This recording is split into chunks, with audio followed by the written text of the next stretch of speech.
নমস্কার বন্ধুরা, roaming soul চ্যানেলের একটি নতুন ভিডিওতে আপনাদের স্বাগত। এই ভিডিওতে আজকে আমি যেভাবে শিবরাত্রি পালন করেছি সেটাই তুলে ধরার চেষ্টা করব। মহাদেবের পুজো করতে যে সমস্ত উপকরণ লাগবে প্রথমে সেগুলো দেখে নেব। প্রথমে নিয়ে নেব দুধ, তারপর নেব দই, তারপর নেব ঘি, তারপর নেব মধু, তারপর নেব শর্করা। আমি এখানে মিছরি নিয়েছি, এগুলো পঞ্চামৃত তৈরিতে লাগবে। এরপর নিয়ে নেব গঙ্গা জল, গোলাপ জল, অগরু,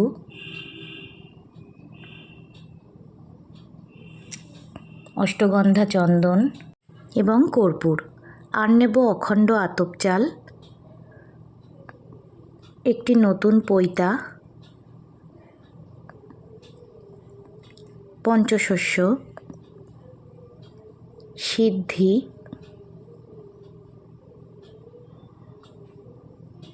৳1 কয়েন। আর থাকবে নীলকণ্ঠ ফুল, আকন্দ ফুলের মালা, নীলকণ্ঠ ফুলের মালা, কিছু হলুদ ফুল, কিছু সাদা ফুল। এছাড়া নেব কিছু বেলপাতা, দূর্বা, ধুতুরা ফুল, ধুতুরা ফল এবং মহাদেবকে অর্পণ করার জন্য নেব কিছু গোটা ফল।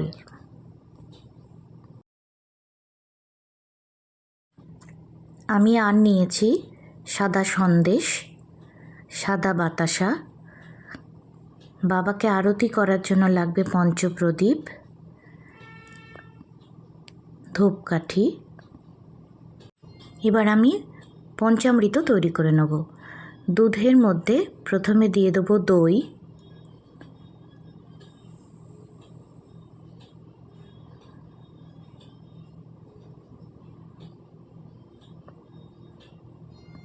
তারপর দেব ঘি, তারপর দিয়ে দেবো মধু, তারপর দেব চিনি। এবার একটু সবগুলোকে গুলিয়ে নেব। এরপর এতে দিয়ে দেবো ফুল বেলপাতা। এরপর আমি মহাদেবের স্নানের জলটা তৈরি করে নিচ্ছি। গঙ্গা জলের মধ্যে দিয়েছি গোলাপ জল, এবার দিচ্ছি অগরু,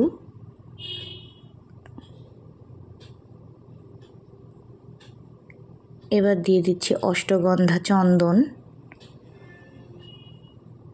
আর দিচ্ছি কিছু কর্পূরের গুঁড়ো। এবার সবশেষে আমি এতে ফুল বেলপাতা দিয়ে নেব। প্রথমে একটি পিতলের থালা নিয়ে তাতে অষ্টগন্ধা চন্দন দিয়ে ওং লিখে নেব। তারপর বেলপাতায় অষ্টগন্ধা চন্দন মাখিয়ে তার উপর কিছু ফুল দিয়ে মহাদেবকে তার উপর বসাবো। নাগরাজকেও মহাদেবের গলা থেকে নামিয়ে নন্দী মহারাজকেও নামাবো। এরপর আমি মহাদেবের অভিষেক করব। তার জন্য আমি প্রথমে মহাদেব, নন্দী মহারাজ সকলের গায়ে ঘি মাখিয়ে নিলাম। এরপর আমি দিয়ে দিচ্ছি মধু, তারপর আমি মধুটাকে আলতো হাতে বাবার গায়ে মাখিয়ে নেব।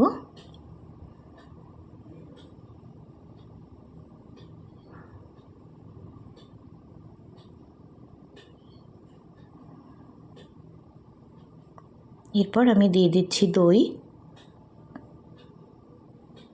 নন্দী মহারাজকেও আমি দই দিয়ে দেবো। তারপর আমি নাগরাজকেও দই দিলাম। ধাতব ত্রিশূলেও দই দিয়ে মাখিয়ে নিলাম। আস্তে আস্তে বাবার গায়ে এটা মাখিয়ে এরপর আমি পঞ্চামৃত দিয়ে বাবাকে স্নান করাবো। আমি পঞ্চামৃত নিয়ে প্রথমে ডান দিকে যেখানে গণেশের স্থান সেখানে জল দেবো, তারপর বাঁ দিকে কার্তিকের নামে জল দেবো, মাঝখানে অশোক সুন্দরীর নামে জল দেবো, তারপর শিবলিঙ্গের চারিদিকে মাতা গৌরীর নামে জল দেবো 3 বার ঘুরিয়ে নিয়ে। তারপর আমি বাবার মাথায় নমঃ শিবায়, নমঃ শিবায়, নমঃ শিবায় মন্ত্র বলতে বলতে বাবার মাথায় আমি পঞ্চামৃত দিয়ে দেবো। এবার আমি মহামৃত্যুঞ্জয় মন্ত্র জপ করব। ওম ত্র্যম্বকম যজামহে সুগন্ধিম পুষ্টিবর্ধনম উর্বারুকমিব বন্ধনাৎ মৃত্যুর্মোক্ষীয়মামৃতাৎ। এরপর আমি মহাদেবকে গঙ্গা জল দিয়ে স্নান করিয়ে নেব।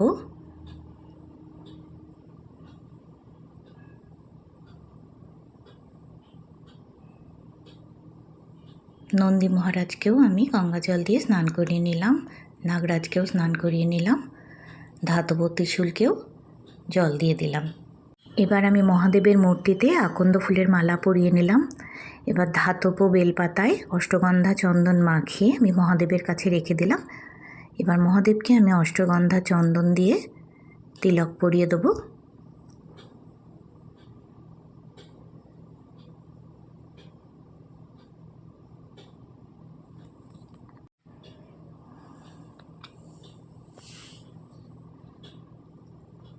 তারপর আমি নাগরাজকেও অষ্টগন্ধা চন্দন দিয়ে তিলক পরিয়ে দেবো এবং নন্দী মহারাজকেও দেব। ধাতব ত্রিশূলেও আমি অষ্টগন্ধা চন্দনের টিকা দেব।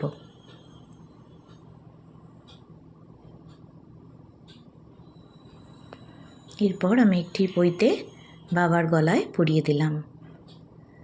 এরপর আমি বাবাকে আকন্দ ফুলের মালা পরিয়ে দিলাম এবং একে একে ধতুরা ফুল,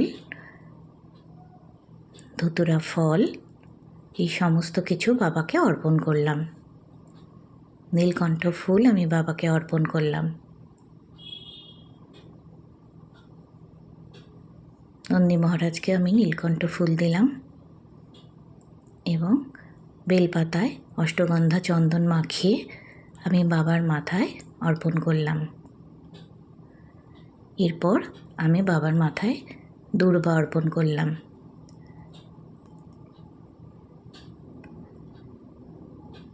এবার একে একে আমি ফুল দিয়ে বাবাকে সাজিয়ে নিচ্ছি।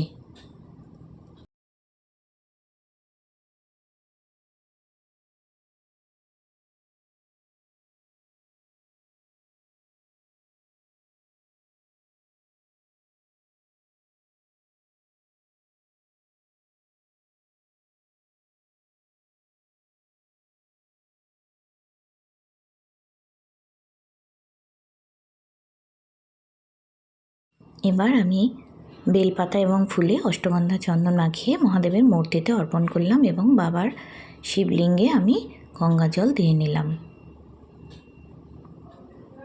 এবার আমি একে একে অখণ্ড আতপ চাল, পঞ্চশস্য এগুলো বাবার মাথায় দিলাম। এবার আমি 1 টাকা বাবার কাছে অর্পণ করলাম।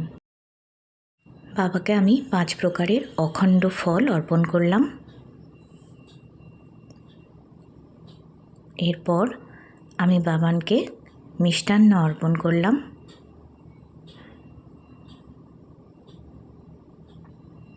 এবার আমি বাবাকে বাতাসা অর্পণ করলাম এবং সবশেষে আমি বাবাকে জল অর্পণ করলাম। এবার আমি পঞ্চপ্রদীপ দিয়ে বাবার আরতি করব।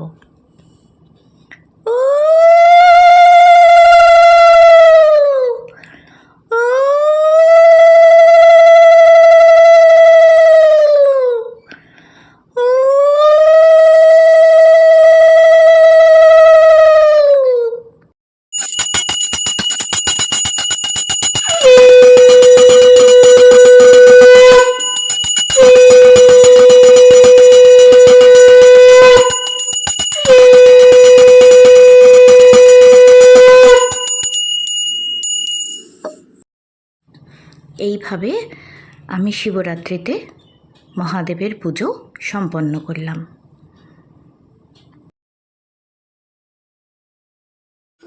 জয় শিবশম্ভু, হর হর মহাদেব।